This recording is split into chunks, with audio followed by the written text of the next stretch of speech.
नमस्कार दोस्तों, आज हो रहा है बिहार में कई जगहों पे आंदोलन क्यों हो रहा है? क्योंकि दरोगा भर्ती को लेके देखिए, अब ये आंदोलन सही है गलत है या बच्चों की जो मांग है उसे समझना बहुत जरूरी है। सबसे पहले बिहार में जो दरोगा की भर्ती हो रही है वो काफी डिले हो जाती है। जैसा कि अभी जो भर्ती होने वाला है वो 2 साल पहले ही निकाला गया था। सेम बिहार दरोगा की बात को छोड़ के अगर आप बिहार एसएससी की भी बात करें, वहां पे भी यही हाल। 2023 में फॉर्म फिलअप किया गया था, अभी 2025 का आखिरी समय आ चुका है, यानी कि 2026 होते ही 3 साल पूरा हो जाएगा और अभी एग्जाम के बारे में कुछ भी अता पता नहीं। सबसे पहली बात जो ये आंदोलन किया जा रहा है उसमें ये बात रखा जा रहा है कि ये जो एग्जाम की प्रक्रिया है इतनी लेट क्यों होती है। पहली बात तो यही है। सेकंड बात ये है कि जब एग्जाम होता है तो उसका आंसर की देना चाहिए, उसके क्वेश्चन देने चाहिए और साथ ही साथ उसमें जो भी क्वेश्चन गलत है या उसे सुधार करने का मौका देना चाहिए, वो सबको बहुत ध्यान में रखने की जरूरत है। अगर ऐसे बदलाव नहीं होगा, बच्चे जो आंदोलन करेंगे वो इसीलिए कर रहे हैं ताकि पारदर्शिता है सिस्टम में।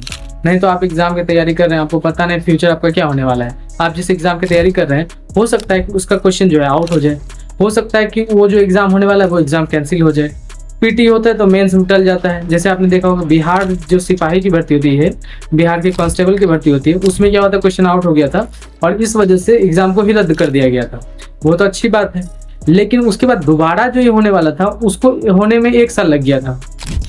अब इन सभी चीजों को लेते हुए कि ये सिस्टम में सुधार आए, क्योंकि अभी देखिए बिहार में होने वाला चुनाव, ठीक है, इस मुद्दे को पकड़ के सभी स्टूडेंट और टीचर्स ये आंदोलन रख रहे हैं ताकि ये सिस्टम में सुधार की बहुत ज्यादा जरूरी है। क्योंकि अगर अभी ये आंदोलन सफल नहीं हो पाया तो बिहार में आचार संहिता लागू हो जाएगी, उसके बाद फिर चुनाव होगा और चुनाव के बाद सारी सरकारें सो जाएंगी। तो अभी सही मुद्दा है, सही टाइम है, सब कुछ देखते हुए सभी टीचर स्टूडेंट ने मिलकर प्रोटेस्ट करना स्टार्ट किया है। ठीक है, जहां तक मुझे लगता है जो जानकारी मिली उसके हिसाब से ये प्रोटेस्ट बहुत ही जरूरी है। क्योंकि आप देखिए सिर्फ बिहार में नहीं, इंडिया में जितने भी एग्जाम होने चाहिए, यूपी में भी दरोगा भर्ती हुआ था, 2 साल बाद बहाली को रद्द कर दिया गया। ठीक है, जितने भी एजुकेशन सिस्टम में भी खराबियां सबसे पहले सुधारने की बहुत जरूरी है और ये जो प्रोसेस इतना स्लो है उसे भी सुधारने की जरूरी है और इसमें पारदर्शिता भी आनी चाहिए।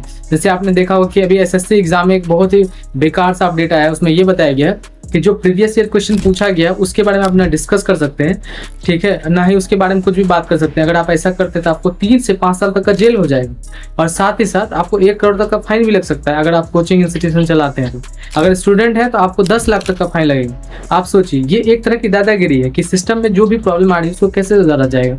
इसी को लेके बच्चे से मांग रख रहे हैं। तो हमें जितना हो सके टीचर्स को और स्टूडेंट को सपोर्ट करना चाहिए इस मामले में और हाँ, कोशिश करना चाहिए कि पब्लिक प्रॉपर्टी को हानि न पहुंचे, क्योंकि जितने भी गवर्नमेंट चीजें बनाई गई है वो सब हमारी प्रॉपर्टी है। अगर हम उसे खुद क्षति पहुंचाएंगे तो ये हमारा ही नुकसान है। इसलिए हमें कोशिश करना चाहिए पॉजिटिव वे में इन चीज़ों को सुधार करने की मांग करनी चाहिए और अभी मौका सबसे सही है अगर बिहार के स्टूडेंट के अकॉर्डिंग देखा जाए तो, क्योंकि बिहार में चुनाव होने वाला है। तो आपकी राय क्या है इस सारे मुद्दे को लेकर आप कमेंट करके बता सकते हैं, ठीक है। और अगर कुछ भी जानना हो, समझना हो, एग्जाम के रिलेटेड कुछ भी अपडेट चाहिए होगा तो आप इस चैनल को सब्सक्राइब करके जुड़ सकते हैं हमारे साथ। तो मिलते हैं नेक्स्ट वीडियो में। जैसा भी जो अपडेट आएगा एग्जाम से रिलेटेड मैं आपको जरूर इन्फॉर्म करूंगा, ठीक है।